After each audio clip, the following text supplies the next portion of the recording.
घर के ताने और लोगों की बातें आपसे सुकून और खुशी दोनों छीन लेती है। समय पर अगर लड़के कामयाब नहीं होते हैं तो घर वालों के लिए बोझ बन जाते हैं। आपके सफलता के रास्ते में कोई भी आए, चाहे कोई कितना भी खास क्यों न हो, उसका भी तुम त्याग कर देना, क्योंकि आपके असफल होने के बाद कोई कितना भी खास क्यों न हो, आपको ताना मारना नहीं छोड़ेंगे। तुम्हारे सिवा यहाँ कोई तुम्हारा सच्चा साथी नहीं है। तुम सिर्फ अपना एक सच्चा साथी हो।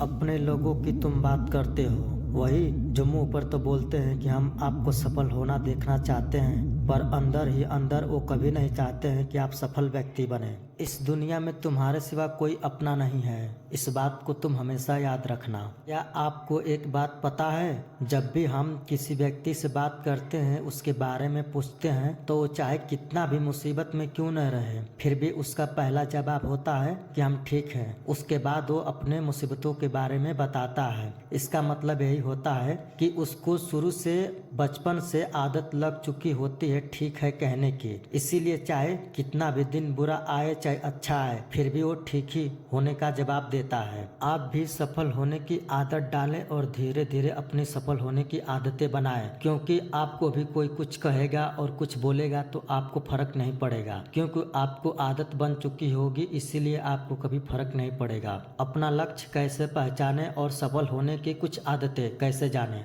आइए बताते हैं इस वीडियो में हम आपको। सफल होने के 6 आदतें। सफलता दिन के शुरुआत से होती है। सफलता दिन के शुरुआत सूर्यदेव से होती है। सूर्य उजाला के लिए हमेशा अपना कार्य करते रहते हैं, चाहे उनके ऊपर काले काले बादल क्यों न आ जाए, फिर भी वो अपना कार्य नहीं छोड़ते हैं। वो हमेशा अपना कार्य करते हैं, नियम अनुसार गति करते रहते हैं। उसी तरह कितने भी लोग आपको ताना मारे, चाहे कुछ भी कहें, आपको समय अनुसार अपना कार्य करना है और लोगों की बातों पे ध्यान नहीं देना है। और दूसरी आदत, लोग तो भगवान से भी खुश नहीं रहते हैं, फिर भी भगवान समय अनुसार मनुष्यों को अपना कर्म का फल देते हैं। फिर तुम कैसी उम्मीद रखते हो कि लोग तुमसे खुश रहेंगे? लोगों की खुशी होने का और दुख होने का उम्मीद को आप छोड़िए और अपना फोकस अपने कार्य पर करिए। तीसरी आदत, कुछ लोग सोकर समय बिताते हैं और बोलते हैं कि जो भाग्य में लिखा है वो तो हमको मिलेगा। सोकर समय बिताने से भाग्य का लिखा भी सो जाता है।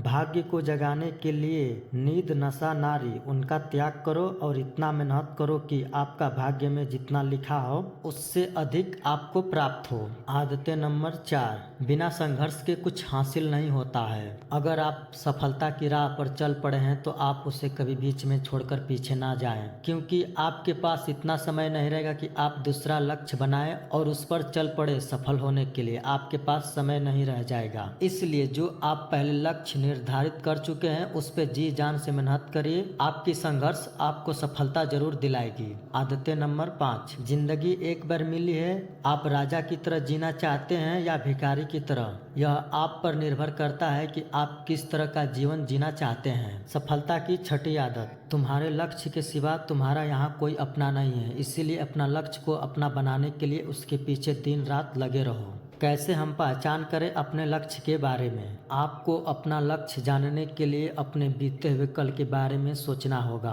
आप बीते हुए कल के बारे में इस तरह सोचिए कि आप क्या कार्य करते थे कि उसमें आपको आनंद और खुशी दोनों मिलती थी। वो कौन से कार्य थे जो आपको अच्छा लगते थे और अच्छा भी थे लोगों की नज़रों में? वो कौन से कार्य थे जो अच्छा भी थे और आपको अच्छा भी लगता था करने में? अगर कुछ आपको याद आ रहा है सोचने से, समझने से, ध्यान लगाने से, तो आप देखिए कि मैं कौन कार्य कर सकता हूँ और मुझे कौन अच्छा लगता है, उसको अपनाइए और उसको पाने के लिए दिन रात मेहनत करिए। अगर आपने कुछ भी अच्छा नहीं किया है और आपको कुछ समझ नहीं आ रहा है कि मैं क्या करूँ, मुझे नया लक्ष्य बनाना चाहिए या फिर मुझे कोई अच्छा कार्य करना चाहिए, तो इसके लिए आपको ध्यान करना होगा और अपने आप से पूछना होगा कि कौन सा कार्य करने से मुझको अच्छा लगेगा और कौन सा कार्य मुझे करना चाहिए। क्योंकि जब आप ध्यान की अवस्था में बैठते हैं और अपने अंतर आत्मा से पूछते हैं तो आपको जरूर आवाज़ मिलेगी एक न एक दिन कि आपको क्या कार्य करना चाहिए। और जो अंतर आत्मा से आवाज़ निकलती है वो सत्य होती है। माना जाता है